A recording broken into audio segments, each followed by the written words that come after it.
1.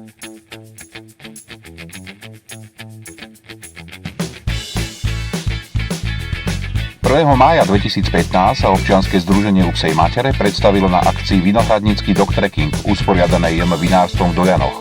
Účasťou chcelo združenie prezentovať svoju činnosť, získať nových priaznivcov, spolupracovníkov a podporovateľov. Pre nich boli pripravené malé, prevažne svojpomocne vyrábané darčeky.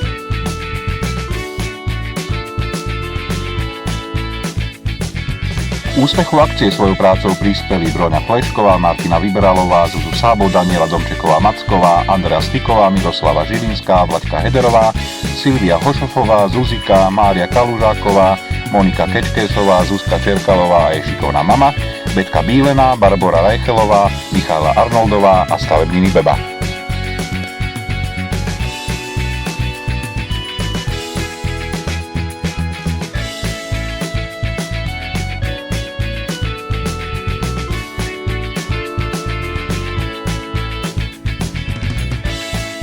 Vráťme sa na chvíľu k hostiteľovi. JM Vinárstvo Doľany pôsobí v Malokarpatskej oblasti. Z hrozna z vlastných viníc produkuje špičkové vína známe a oceňované nielen na Slovensku. V predajni si určite vyberiete podľa svojej chuti z niekoľkých desiatok kvalitných vín.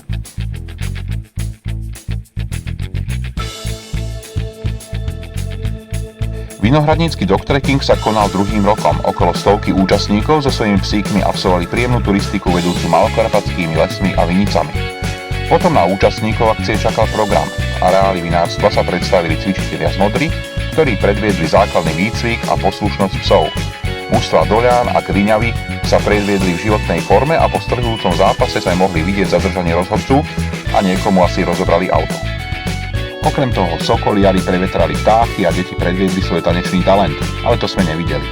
Ak sa predsa našiel niekto, koho program nezaujal, dobré jedlo určite potešilo.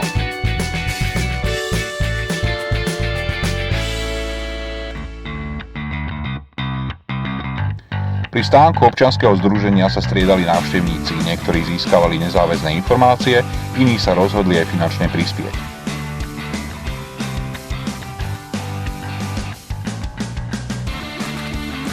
Milé bolo stretnutie s jedným z mnohých zachránených psíkov. Hugo s jeho novými opatrovateľmi tvorili dokonalý tím, zo všetkých vyžarovala radosť a optimizmus. A to je to, o čo pri tejto robote ide. Pomáhať tam, kde iní zatvárajú oči. Staňte sa aj vy spolupracovníkmi občianskeho združenia U psej matere. Možností je veľa a každý si môže nájsť svoje miesto. Informujte sa o možnostiach spolupráce. Budeme vďační. Nezabudnite, že kúpou našich tovarov a služieb priamo finančne podporujete občianske združenie U psej matere. 10% nášho zisku patrí im.